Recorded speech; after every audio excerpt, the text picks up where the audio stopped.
Le roi était célibataire. Et ça, ce n'était pas bon. Un roi ne doit pas rester célibataire. Oui, mais lui, il voulait vraiment se marier par amour, et jusqu'à présent, il n'avait pas trouvé. Cupidon n'avait pas fait son travail. Jusqu'au jour où, lors d'un grand marché, là, dans le royaume, eh bien, le roi est allé et il a vu. Il a vu une jeune paysanne derrière son étalage de légumes, salades, carottes, pommes de terre. Immédiatement, il a senti que ça allait être elle. Il s'est avancé, il a regardé donc de plus près, mais qu'importe. Son cœur battait la chamade. Alors ils ont un petit peu discuté, et il en était sûr. Bon, il ne lui a rien dit, il ne faut quand même pas exagérer, mais le lendemain, eh bien, il est allé traîner près de la ferme, il a regardé de loin, et puis là, il était vraiment sûr, alors il y est allé. Et il a demandé directement à son père la main de la jeune fille. Bon, le père a dit oui, le roi quand même. Bon, elle a rougi, elle a hésité, et puis elle a dit oui. Tout de suite, on a préparé le mariage. Et là, le roi a mieux connu la jeune fille. Bon, c'est vrai qu'elle était curieuse. Ça, c'est une qualité, hein, curieuse. Bon, elle était bavarde. Ça peut être une qualité.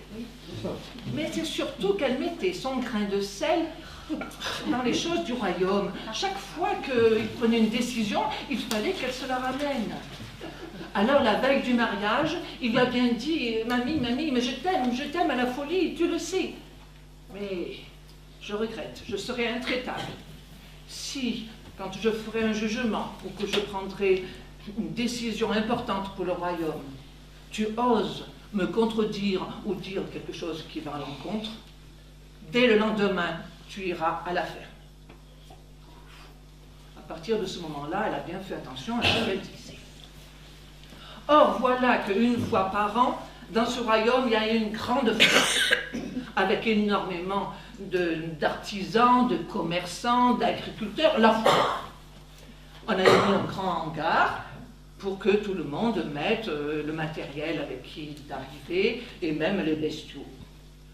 Dès le matin, un paysan arrive, et là, il met sa charrette, et puis il va vaquer à ses occupations. Tout de suite après, il y a un paysan qui vient avec sa vache et qui attend le veau.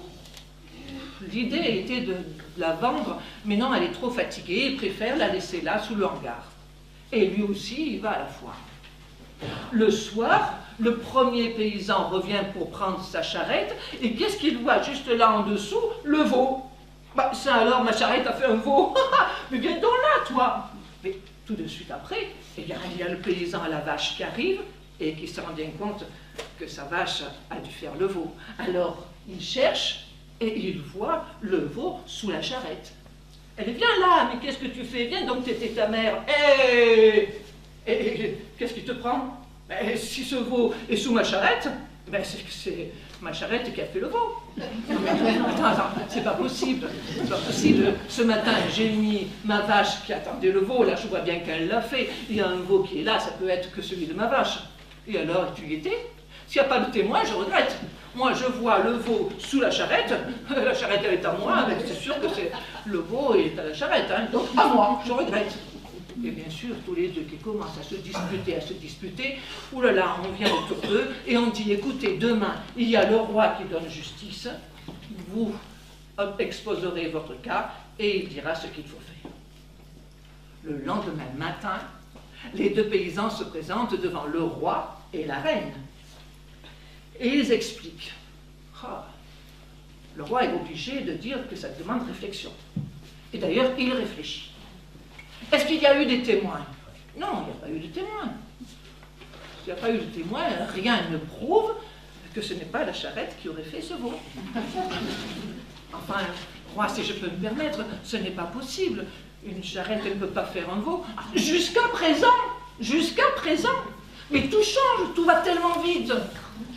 Non, s'il n'y a pas de témoins, si on n'a rien vu, on est obligé de voir les faits. Le veau était sous la charrette. Moi, je pense que c'est la charrette qui a fait le veau. Wow. Les deux paysans s'en vont, il y en a un qui souriait, vous imaginez, et l'autre faisait une drôle de tête. La reine était là, elle n'avait rien dit, on est bien d'accord. Mais le lendemain matin, Elle ne peut pas se retenir. Elle quitte ses appartements avec du matériel à la main et elle va dans la cour du château où là il y avait une grande mare, mais c'était en plein été, la grosse canicule et il n'y avait pas une goutte d'eau. La reine s'assoit sur la petite chaise qu'elle a, le petit tabouret qu'elle avait pris, puis tout le matériel de pêche et elle s'installe. Bien sûr, les gens autour la voient, passent, repassent, se touchent du coude, mais qu'est-ce qui lui prend?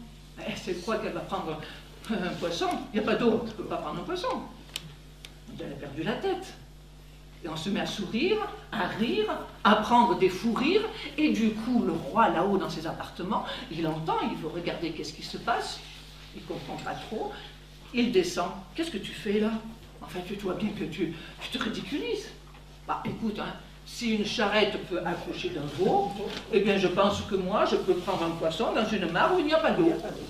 Et là, vous pensez bien que tout le monde se met à rire, on comprend tout à fait pourquoi la reine a agi ainsi, et du coup, on se moque du roi, qui remonte dans les appartements, suivi par la reine.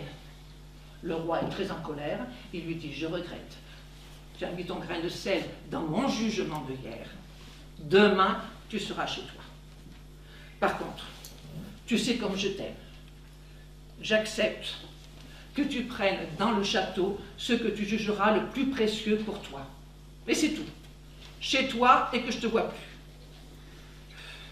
Mon roi, est-ce que ce soir, quand même, on peut se faire un petit dîner, tous les deux? Oui, volontiers. Pendant toute la journée, la reine est allée dans les cuisines pour voir avec le chef le bon petit repas qu'il pourrait faire pour ce petit couple qui va se séparer. Et puis, on la voit aussi aller de l'autre côté du village à la pharmacie, mais pour faire quoi, personne ne sait de trop. En tout cas, voilà, ça y est. Le soir tombe, et le roi et la reine arrivent dans la petite pièce. Toute petite pièce tellement agréable pour eux deux. La nappe blanche, la porcelaine, l'argenterie, le cristal, des bougies, tout va très très bien. Ils s'installent. Au milieu du repas, elle lui dit « Mon roi, est-ce que nous avons toujours le CD de Adamo ? Laisse mes mains sur tes hanches. » Lui, il dit « Oui, certainement. Oh, j'aimerais tellement l'entendre. » Alors, il se lève. Pendant cela, elle prend dans sa poche une petite fiole et elle verse le contenu dans le verre du roi. Et lui, il arrive en chantonnant. Mais laisse mes mains sur tes hanches, ne fais pas ces yeux furibonds. Oui, tu auras 4 branches, tu seras ma dernière